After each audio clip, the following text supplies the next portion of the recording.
PNP Chief Debold Sinas iginiit na nakatutok siya ngayon sa trabaho bilang pinuno ng pambansang pulisya at hindi sa mga pambabatikos. Kabilang na nga sa prioridad niya ay ang pinalakas na kampanya kontra iligal na droga. Ang sentro na balita mula kay Patrick De Jesus, live.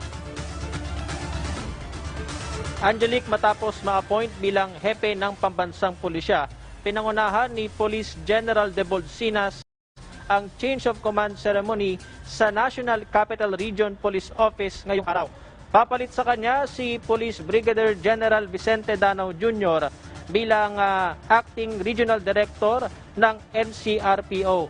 Bago ma-appoint bilang hepe ng NCRPO, pinamunuan muna ni Danao ang PNP Calabarzon. Hindi na bago para kay Danao ang responsibilidad sa Metro Manila dahil naitalaga na rin siya noon bilang hepe ng Manila Police District o MPD noong nakaraang taon lang. Kilala ring malapit ang general kay Pangulong Duterte nang magsilbi itong Davao City Police Chief ng alkalde pa ang Pangulo mula 2013 hanggang 2016.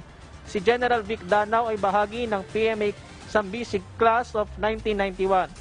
Mismong si PNP Chief Sinas daw ang nagrekomenda kay Danao na pumalit sa kanya bilang NCRPO Chief.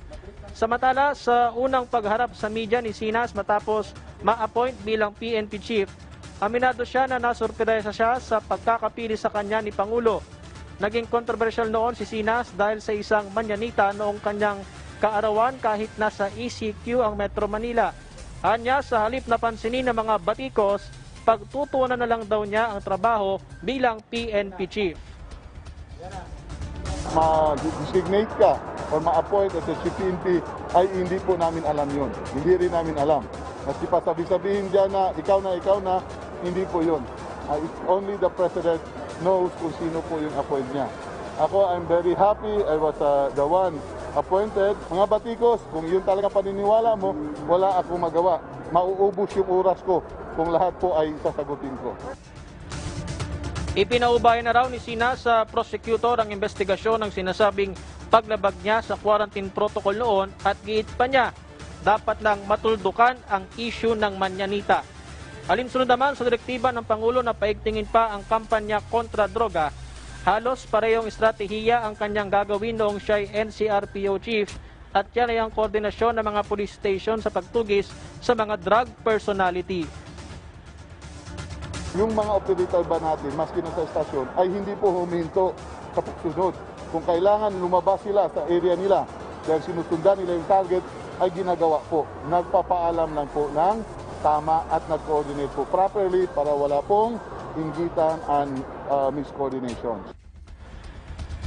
Kabilang din sa kampanya kontra droga ng PNP ang paglilinis ng kanilang hanay. Sa isang taon na panunungkulan ni Sinas sa NCRPO, 18 pulis umano ang napag-alamang gumagamit ng illegal na droga matapos ang regular na random drug testing. Angelique, wala naman daw gagawin na major reshuffle si PNP Chief Sinas sa hanay ng PNP maliban na lang kung may mga posisyon na kailangang mapunan. At yan ang pinakuling balita mula rito sa Camp Bagong Diwa, Taguig City. Patrick De Jesus para sa Bayan.